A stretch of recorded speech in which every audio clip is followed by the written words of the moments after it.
Queen bees are highly valued in Canada. Because we have winters, we have a short spring and summer season.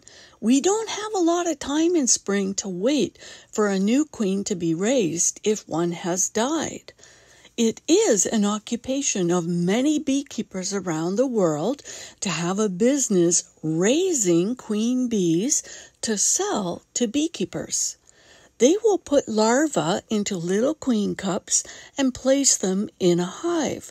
The bees recognize the cups and the larva and know it's a queen, so they will feed her and they will take care of her. The beekeeper keeps careful track of when the queens will all hatch, which is 16 days. The beekeeper will put each queen into a mini hive. I call them Barbie doll hives. The bees will take care of her, and when she hatches, she will fly out to mate and return. Once the beekeeper knows that she's mated and he can tell if she's laying eggs, he will then put her and a few of her nurse bee attendants into a special queen cage. Often, if someone is close to the supplier, they will pick up the queens. Would you believe that many of these queens are sent via courier mail? They are.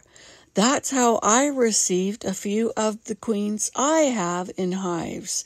They are shipped in envelopes with holes for breathing, and they arrive within 1 or 2 days. The package will say, "Live Queens." When I worked, I'm retired now, I had them delivered to my office because I didn't want the package to sit outside in the sun all day. My mailroom people got very excited to receive this special package. They even learned how to take care of them. The queen comes in a wooden cage with window screening on it.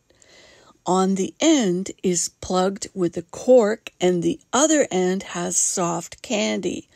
The first thing we do, and this is what the mail people learned, is to wet a piece of paper towel with warm water and rest it on the screening to give the nurse bees a good drink.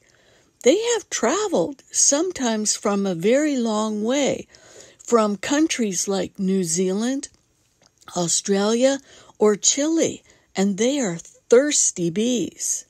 The nurse bees would have fed the queen the whole time they were traveling with royal jelly, which they can squirt from a mouth gland.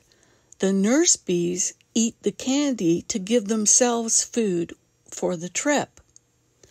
I prefer to get my queens from an Ontario beekeeper and support someone local, but that means I have to wait until our spring weather is right for those queens to be raised.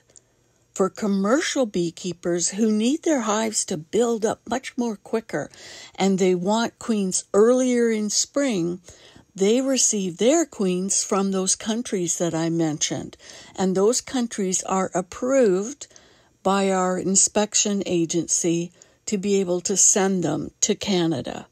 On tomorrow's post, I'll explain more about the candy in the queen cage and how we introduce the new queen to her hive.